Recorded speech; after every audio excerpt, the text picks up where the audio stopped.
શહેરમાં વધતા જતા સ્નેચિંગ, વાહન ચોરી અને ગરફોડ જેવા ગુનાઓ અટકાવવા પોલીસ કમિશનર અનુપમસિંહ ગહેલોતના માર્ગદર્શન હેઠળ પોલીસ ટીમો સક્રિય બની છે. તાજેતરમાં ઉધના પોલીસ સ્ટેશન વિસ્તારમાં બનેલા એક સ્નેચિંગના ગુનાનો ભેદ ઉકેલવામાં સર્વેલન્સ ટીમને મોટી સફળતા મળી છે. પોલીસ સૂત્રો પાસેથી મળતી માહિતી અનુસાર 15 ફેબ્રુઆરીના રોજ બપોરે આશરે 1:30 વાગ્યાના સુમારે એક યુવક પોતાના મિત્રની સાથે ચાની લારીએથી ચા પીને પોતાના ઘરે પરત પાછા ફરી રહ્યા હતા. તે દરમિયાન પાછળથી આવેલા બર્ગમેન મોપેડ પર સવાર બે ઈસમોએ હાથમાં રહેલો સ્માર્ટફોન ઝૂંટવીને ફરાર થઈ ગયા હતા. આ અંગે ઉધના પોલીસ સ્ટેશનમાં ગુનો નોંધવામાં આવ્યો હતો. પોલીસ કમિશનરની સૂચના અન્વયે ઉધના પોલીસ સ્ટેશનના ઇન્સ્પેક્ટર S.N. દેસાઈ અને સેકન્ડ પોલીસ ઇન્સ્પેક્ટર J.S. જામરેના માર્ગદર્શન હેઠળ surveillance police sub inspector M.K. Ishrani અને પોલીસ સબ ઇન્સ્પેક્ટર H.Z. પટેલના નેતૃત્વમાં એક ખાસ ટીમની રચના કરવામાં આવી હતી.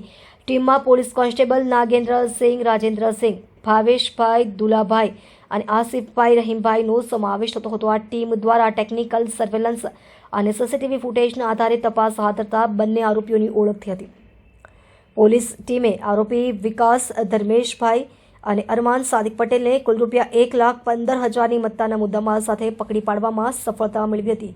આરોપીઓ પાસેથી સ્નેચિંગમાં વપરાયેલી બર્ગમેન મોપેડ અને જુદા જુદા ગુનામાંથી મેળવેલા કુલ 5 મોબાઈલ ફોન કબજે કરવામાં આવ્યા હતા. પોલીસ પૂછપરછમાં આરોપીઓએ સુરક્ષાના લીંબાદ, કુડાદરા અને વેસુ, અણુવ્રત દ્વાર સહિતના વિવિધ વિસ્તારોમાંથી મોબાઈલ સ્નેચિંગ અને ચોરીની ઘટનાઓમાં સંડોવણી હોવાની કબૂલાત કરી હતી. આરોપી પાસેથી મળી આવેલા અને મોબાઈલ ફોનની પણ તપાસ હાથ ધરવામાં આવી છે.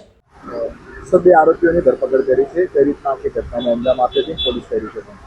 ઉધના પોલીસ સ્ટેશન વિસ્તારમાં ગઈ તારીખ 15/2/2026ના રોજ ધરતી નમકીન પાસે બે કામદારો ચાલતા જતા હતા અને એમનો ફોન સ્નેચિંગ કરવામાં આવેલો, જે આધારે ઉધના પોલીસે ગુનો નોંધવામાં આવેલો અને આગળની તપાસ ચાલુ કરવામાં આવેલી. જે તપાસના અંતે બે આરોપીઓને અલગ અલગ 200થી વધુ સીસીટીવી કેમેરા પોલીસ દ્વારા ચેક કરી આરોપીઓ આઈડેન્ટિફાઈ કરી અને આરોપીઓને શોધી લેવામાં આવેલ છે. આરોપીઓની પૂછપરછ કરતાં આરોપીઓ પાસેથી કુલ 5 ફોન કબજે કરવામાં આવેલા છે. જે મોબાઈલ ફોન આરોપીઓ દ્વારા સુરત શહેરના ઘોડાદરા, લીંબાયત, વેસુ પોલીસ સ્ટેશન વિસ્તારોમાંથી સ્નેચિંગ કરવામાં આવેલ છે. આરોપીઓ વિરુદ્ધમાં અગાઉ પણ સ્નેચિંગના ગુના દાખલ થઈ ચૂકેલા છે, એટલે આરોપીઓ ગુનાહિત ઇતિહાસ ધરાવે છે. બે આરોપીઓ છે, જેમાં એક આરોપીનું નામ છે વિકાસ રાજભોજ અને બીજો આરોપી છે અરમાન. અરમાન છે એ સલાબતપુરા આંજણા વિસ્તારમાં રહે છે, જ્યારે વિકાસ નામનો જે આરોપી છે એ વેસુ આવાસમાં રહે છે.